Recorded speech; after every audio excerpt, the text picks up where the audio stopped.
Hello, good morning, dear student. Today I am speaking Suraj Kumar Misra. Now I am going to teach you about the kite flying. This is the 10th chapter of class 4th standard. Now we will discuss about and also we will try for learn, teach you, and I will try to vary for learning. So now we will teach and we will learn about this chapter and we will know about this lesson. Colorful and so very light. जो चीज colourful होती हैं और बहुत चमकती हैं. Look at my lovely kite. आप देखो. लुक का मतलब होता है देखना.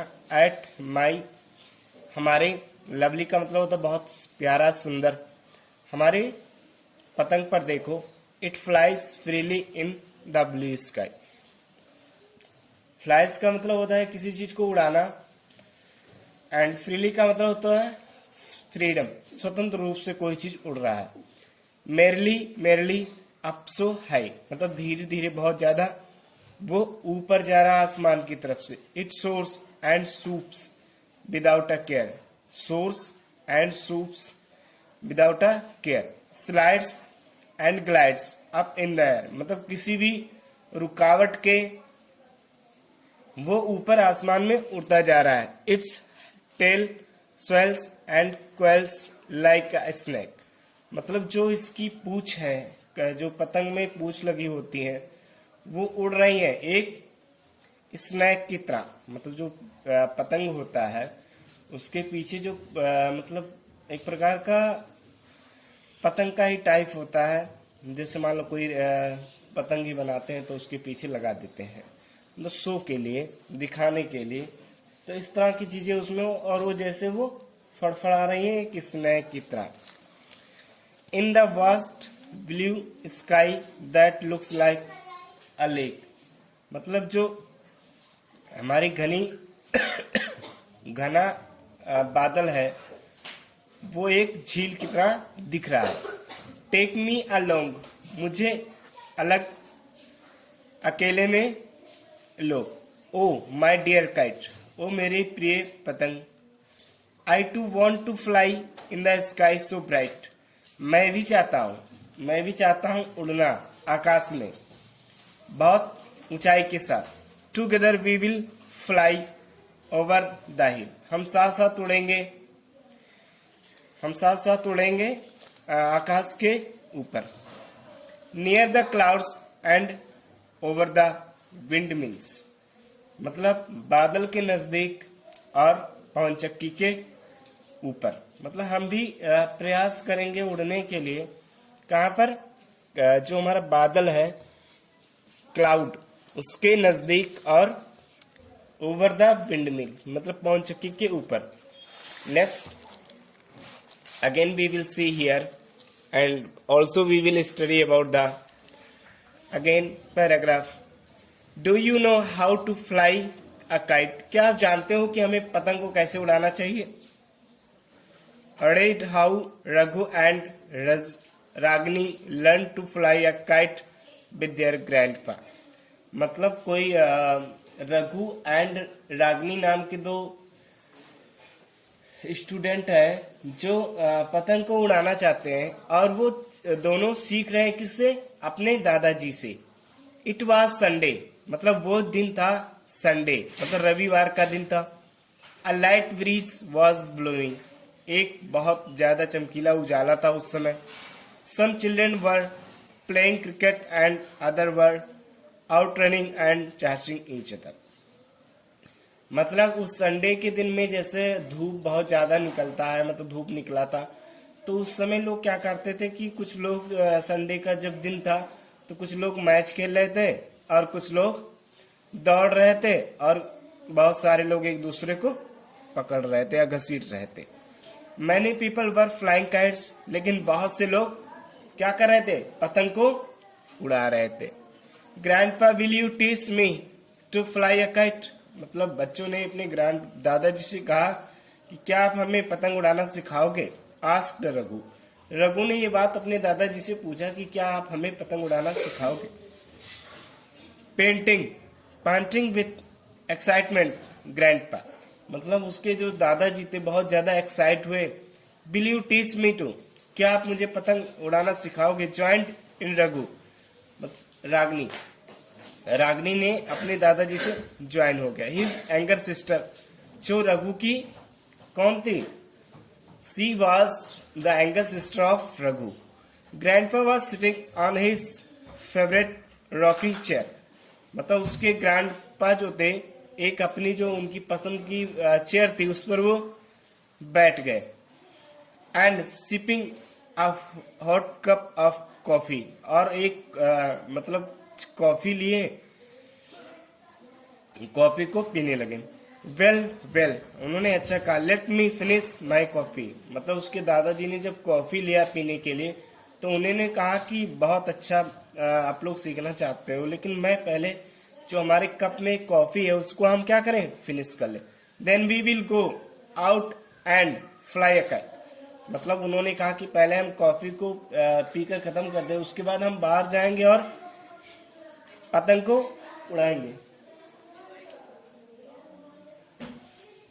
उड़ाएंगे यस, ईल्ड रघु ने बहुत एक्साइट हुआ।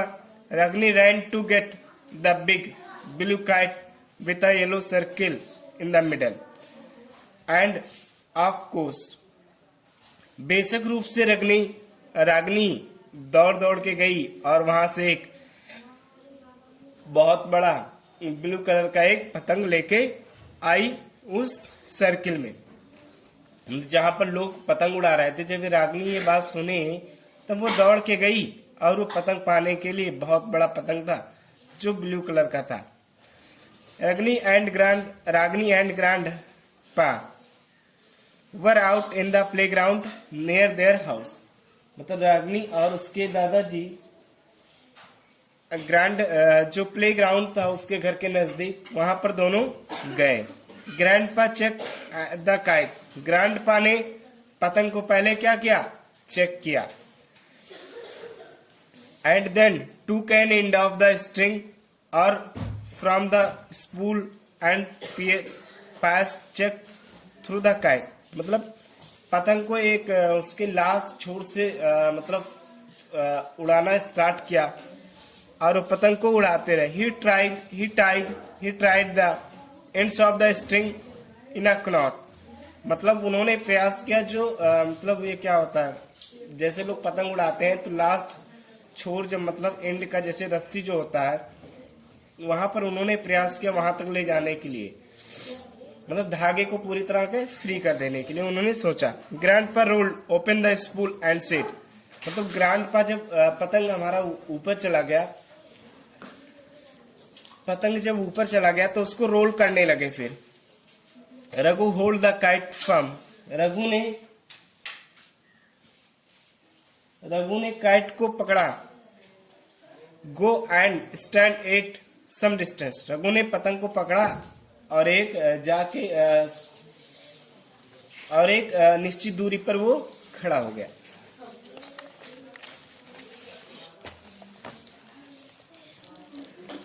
Grandpa can I hold the spool, मतलब उन्होंने ग्रैंडपा से अपने कहा कि क्या मैं स्पूल को पकड़ सकता हूं। चिट इन रागनी ने उसको रोल्ड किया। Full of excitement, yes of course, Ragini said grandpa, Ragini ने अपने दादाजी से कहा कि ऑफ कोर्स बेशक आप उस चीज को पकड़ सकते हो। Raghu held the kite and quickly moved to the position grandpa indicated, मतलब रघु ने पतंग को पकड़ा और शीघ्रता से, क्विकली का मतलब होता है शीघ्रता से वो उसके ग्रैंडपा ने जिस तरफ उसको इशारा किया वहां पर जाकर वो खड़ा हो गया।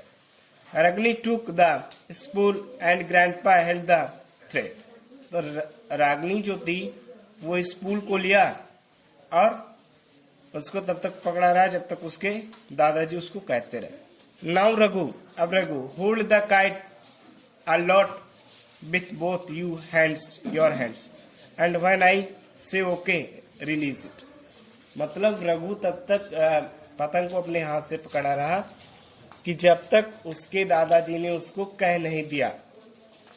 जब उसके दादाजी ने कहा कि yes okay you can release it, then वो क्या किया, उसे रिलीज कर दिया, या मतलब पतंग को छोड़ दिया फ्री। रघु डिड एग्जैक्टली, मतलब रघु ने वास्तव में क्या किया, that and soon the kite was in the air, मतलब जो पतंग हवा में था। रघु एंड रग्नि स्क्विल्ड, रघु और रग्नि ने आपस में दृढ़ता पूर्वक बात किया। Grandpa expertly tugged at the thread and the kite went higher and higher, मतलब उसके ग्रैंडपा ने बहुत ही निपुणता से पतंग को आसमान में उड़ा दिया, ऊंचाई से बहुत ज्यादा ऊंचाई पर उसको उड़ा दिया। Soon he gave the thread in Raghu's hand, मतलब जो पूरा पतंग का डोर था वो उसके दादा ने रघु के हाथ में, उसके बाद जब उड़ाने के बाद जब उसके दादा ने उस पतंग को उड़ा दिया, बस उसके बाद जो पतंग का एंड था, रोल था, वो रघु के हाथ में उन्होंने दे दिया।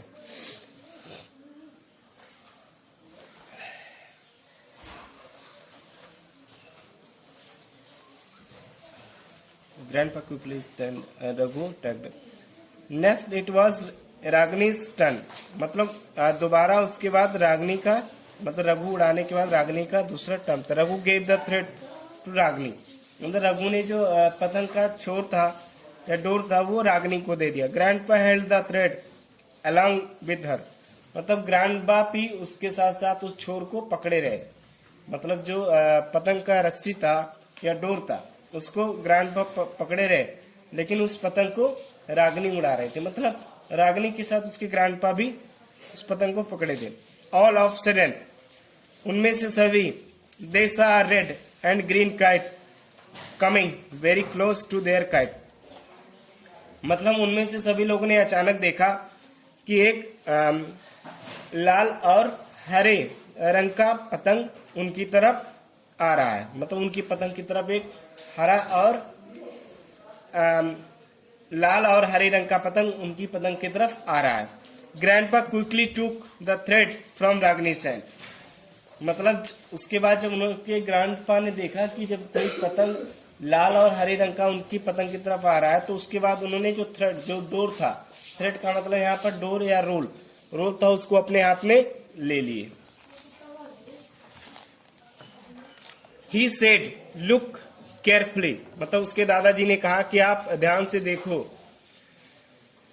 The red kite wants to have a fight with our kite, मतलब जो लाल कलर का पतंग है वो हमारी पतंग के साथ क्या करना चाहता है, फाइट। जैसे जब आपस में दो लोग पतंग उड़ाते हो तो पतंग में क्या होता है कि एक लोग चाहते हो कि दूसरे पतंग से फाइट करना, मतलब उस पतंग को काटना। तो ऐसा कुछ हो रहा था कि जो रेड कलर का पतंग था वो रघु के पतंग को क्या कर रहा था, काटना चाहता था। Grandpa let the thread little loose and pulled it, मतलब ग्रैंडपा ने जो पतंग का डोर था उसको थोड़ा लूज किया, मतलब वो चाहते थे कि हमारी तरफ वो पतंग पुनः वापस आ जाए, और उसके बाद उसको खींचना प्रारंभ किया। साइडवेज, मतलब दूसरी तरफ। Their kite got entwined with the red kite, उसके बाद दूसरी तरफ उनका पतंग क्या हुआ, पूरी तरह से कट गया। Grandpa gave it a sharp tug and the thread snap, उसके बाद ग्रैंडपा ने बहुत तेजी से उसको शार्प किया, खींचा।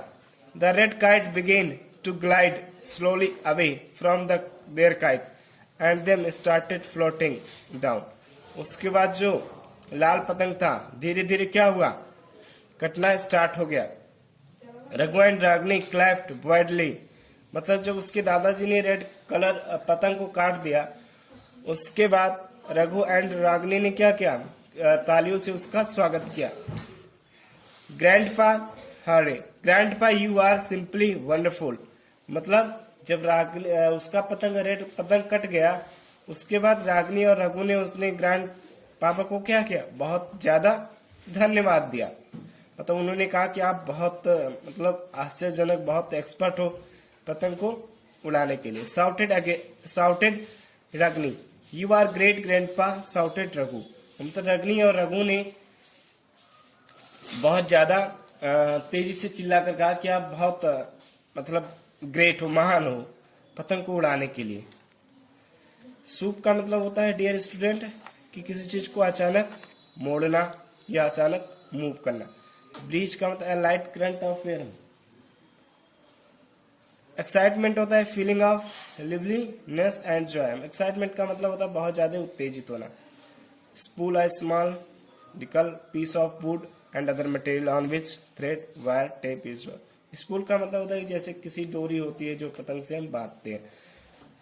अलॉट हाई एबव मतलब अलोफ्ट का मतलब होता है बहुत ज्यादा ऊपर कोई चीज को उड़ाना है। Squeal to give a loud shrill cry और sound. Entwine to twist around something. Tuck का मतलब होता है कि बांधना। तो डियर स्टूडेंट आप लोग को बहुत अच्छे से समझ में आया होगा। नेक्स्ट में क्वेश्चन आंसर हम पीडीएफ में इसको भेज देंगे और आप लोग अच्छे से पढ़ाई करिएगा। जो भी होगा हम अच्छे से डिस्कस करेंगे। ठीक, थैंक यू सो मच। आज के लिए इतना ही।